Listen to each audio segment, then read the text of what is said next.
everybody, welcome to my page, Soulshine Astrology. Today we are here to talk about new moon in Cancer coming June 28th. So this day and the next, few days following after it, there's a lot going on. There's several planets that are in Aries. So there's going to be some squared tension. Several squares are happening throughout the day and the following days. There's several sextiles to help kind of ease that energy. There's a T-square, which we want to talk about. There's a major conjunction that is forming between Uranus and the North Node. And we just got a lot to unpack with this new moon, and I'm excited to share a little bit of information with you guys, and I hope it resonates. If it does, please subscribe to my page and you will get more content from me. So, starting first with what a new moon is. A new moon, I have some notes written down here. A new moon is, I did a lot of research. Wrote all this stuff up. If I could just find it. Okay, so the new moon is a time to be reflective. New moon cycles happen over the course of a year because a new moon is only in a sign like once per year, if that makes sense. So this is a new moon in Cancer. It's not going to be a new moon in Cancer again until Cancer season comes back next year. So what will happen is it's going to start a new moon cycle in Cancer. So if you think back to where you were at last year, Cancer season, new moon cycle, whatever you worked on, whatever goals and intentions you set, now is a time to assess where you're at and see, how much you've grown in the course of this last year. See if you've implemented any of your plans. Where are you at with your plans? Where are you at on your timeline? New moon wants us to acknowledge our growth, and they bring introspection, but it's a great thing to start new things. It's a new moon. It's a great thing, a great time to start new things. So the new moon is also when the sun and the moon are in the same sign. So when you go into look up at the sky on June 28th, there will be no moon in the sky. It'll be gone. It'll be pitch black. And this happens because the sun is blocking the moon's light, essentially. And with this particular new moon, it is a very close conjunction. It is in what is called a cazimi in Latin. So that means that the moon is literally in the heart of the sun. So the energies are a little blocked in a sense, but because it's in the sign of the sun, they're still going to be expressed, just more in an overt way. So moon in Cancer, moon specifically represents our unconscious, our subconscious, our deepest feelings, our instincts. It's fertility, it's motherhood, it's childbirth, it's child rearing, right? It is connected to our menstrual cycles for those of us who have uteruses. It is connected to the tides of the ocean. There's Mother Nature involved. It's our survival instincts. It's our defense mechanisms. Okay? It spends about 2.5 days in each sign. So moon is the planetary ruler of Cancer. That explains why Cancer is so moody, because their ruling sign, is constantly going through these signs every 2.5 days. So in the sign of Cancer, the moon is at home, and she loves it here. She's nesting. This is her safe zone, and it's your safe zone for the time being while it's in its home sign. Anywhere where Cancer is at, you want to nurture that area of your life. You want to pay great attention to that area. You want to be gentle with yourself in that area. But on a, more general scale, Moon in Cancer just wants us to be gentle with ourselves, period. They want us to connect with the women in our life, give love, give thanks to the women in our life, and take care of ourselves. Because right now, there's going to be some pretty chaotic, hectic energies that are coming from all those Aries signs that we have going on. We have Mars, we have Jupiter, we have Chiron, and then there's the Pluto in Capricorn, which is going to give us some inner tension and some turmoil and some stuff you gotta dig up and deal with. So some of the aspects, the biggest aspect that I want to talk about for the new moon and why the new moon is so powerful is because there will be a square with Mars and Pluto on that day. A near exact square. If I look at the chart, it is 27 degrees Pluto squaring Mars at 25 degrees in Aries, so 2-degree orb. And what's going to happen is the moon in Cancer is going to go through the rest of the Cancer sign. So it starts at about 3 degrees. Once it gets into like that 25, 26, 27 range, we're now in T-square territory, okay? So that's like the biggest thing that's happening that day. And we're going to talk a little bit about what is Pluto, what is Mars, what are they doing in these signs, and why this is such a big deal. So Mars is the planet of war. It's the god of war, and it's in his home sign of Aries. Like, if it was war, like, it's buckled down and like we're gonna go and blow some shit up war. Like, that's what Mars in Aries is. And it's fiery about it, and it just wants to go ahead, just doesn't want to think about it, just act first, think later. You pissed me off, now I'm going full throttle on that ass. Like, that's what Mars in Aries is like.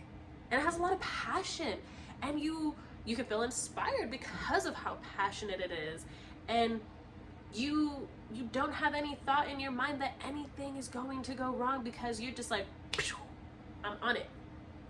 So Mars is all of your determination, it's your will, it's all of whatever is in you that propels you to get ish done. That's what Mars is. There's the possibility of some destructive tendencies. Mars can be aggressive, okay? It spends about 2 months in each sign, so this energy will subside. It'll get to Taurus, things will kind of calm down a little bit. But until it gets to that point, we're in Aries, and our stamina and our energy is through the roof, okay? It's the most masculine planet in the most masculine sign. It's super macho.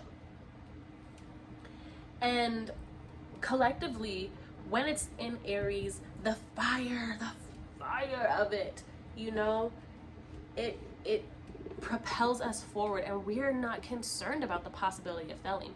So it's a great time. It's a great time. That cough sounds so gross. It's a great time to get out there and start new things, because you don't think anything of beyond, I want to start this is what I want to do. Now your interest may wane, it may fizzle out, but to help you with that, there is a nice sextile coming from Saturn, okay? Kind of keep you on path a little bit. But exclusively talking about Mars and Aries, everything's geared towards action. Mars in Aries detests any type of stagnancy. It gets rather irritated with just sitting around. So Mars will square the moon, or I guess the moon will be squaring Mars, because the moon is the one moving around. So moon will square Mars. So Moon in Cancer, it's a lot of feelings. And we're not gonna really want to talk about those feelings. Mars in Aries is like, we got all of this inside us and we want to get it out. We're gonna get it out, we're gonna deal with it. And so we're dealing with some cardinal signs here, okay? They are going to be in a tight square and they both want to do things their way. And they're going to create a frustration within us collectively that this is what the new moon is all about. We're gonna have to deal with what the F is going on within us, okay? Which is great, but be wary of the manner in which you go about expressing yourselves, because that Mars in Aries can make it a little rough. Okay, so that's why Cancer is asking you to be gentle, because Mars in Aries wants to take the reins and just blow shit out of the water. At the same time that we have this Moon-Mars square is when Pluto comes in, and Pluto is giving us an opposition to Moon in Cancer and a square to Mars. So a T-square is when you have two planets in opposition, so that will be Cancer, Pluto, Cancer, Moon, Pluto, Capricorn. They're in opposition. And they are going to both square Aries, Mars. So the Mars in Aries is the focal point. That's where these two, Moon and Pluto, are just, they're both spearheading into Aries, Mars. But Aries, Mars can take it. Aries, Mars can deal with it. Aries, Mars has no problem taking on these two. So it's gonna be kind of a seesaw energy between Moon and Pluto, and Mars is just gonna fight the both of them in the only way that Mars knows how, with force. Okay, Pluto is where we get the psychological undertones, and Moon is where we get the emotions. So our emotions and different things going on in our psyche is gonna be triggered, and we're gonna have an explosive feeling in us that we gotta just divulge it and we gotta get it out. But Pluto also wants you to get it out, because Pluto doesn't like things that are decaying. Pluto wants to transform you. And when Pluto and Mars come together, you know, we're talking about the planet of war, we're talking about the planet of the underworld. And they're both in cardinal signs, and Aries and Capricorn, which are both militant. And it's like you got these two planets just warring with each other, like who's going to win. So the only way to win is to purge, divulge, destroy, transform, get it out. That's how you win. And yes, there's going to be a power struggle, but you can also make note collectively that this involves the most feminine planet, which is the moon, contrary to what some believe.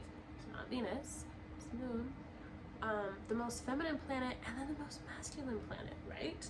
So issues with femininity are coming up, and we see this playing out. We see power struggles with femininity playing out, like right before our eyes. So there's going to be a desire to assert dominance, and it's going to be amplified because of the cardinal energy of these planets, of these signs, and the tendencies of obsession, compulsion, and impulsiveness are rampant. To touch on this feminine energy a little bit more, feminine energy that's a little under attack right now, I want to discuss Moon squaring Chiron.